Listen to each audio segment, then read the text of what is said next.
What you are enjoying is not really the outward action, but the inner dimension of consciousness that flows into the action. This is finding the joy of being in what you are doing. If you feel your life lacks significance or is too stressful or tedious, it is because you haven't brought that dimension into your life yet. Being conscious in what you do has not yet become your main aim.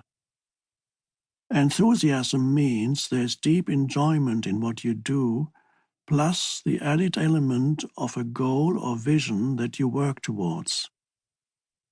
When you add a goal to the enjoyment of what you do, the energy field or vibrational frequency changes. A certain degree of what we might call structural tension is now added to enjoyment, and so it turns into enthusiasm. At the height of creative activity fueled by enthusiasm, there will be enormous intensity and energy behind what you do.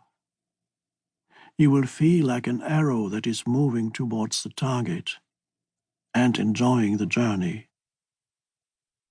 To an onlooker, it may appear that you are under stress, but the intensity of enthusiasm has nothing to do with stress.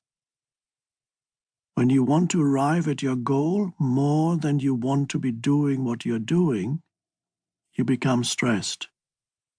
The balance between enjoyment and structural tension is lost, and the latter has won.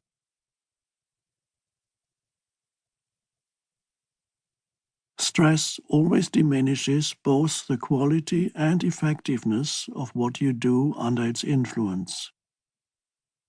There is also a strong link between stress and negative emotions, such as anxiety and anger. Stress is also toxic to the body. Unlike stress, enthusiasm has a high energy frequency and so resonates with the creative power of the universe. This is why Ralph Waldo Emerson said that nothing great has ever been achieved without enthusiasm. Enthusiasm knows where it is going, but at the same time it is deeply at one with the present moment, the source of aliveness, its joy and its power. Enthusiasm wants nothing because it lacks nothing. It is at one with life, and no matter how dynamic the enthusiasm-inspired activities are, you don't lose yourself in them. And there remains always a still but intensely alive space at the center of the wheel, a core of peace in the midst of activity that is both the source of all and untouched by it all.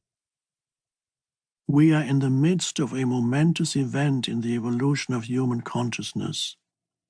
On our planet, and perhaps simultaneously in many parts of our galaxy and beyond, consciousness is awakening from the dream of form. This does not mean all forms, the world, are going to dissolve, although quite a few almost certainly will. It means consciousness can now begin to create form without losing itself in it. It can remain conscious of itself, even while it creates and experiences form. Why should it continue to create and experience form? For the enjoyment of it. How does consciousness do that? Through awakened humans who have learned the meaning of awakened doing. A new species is arising on the planet. It is arising now, and you are it.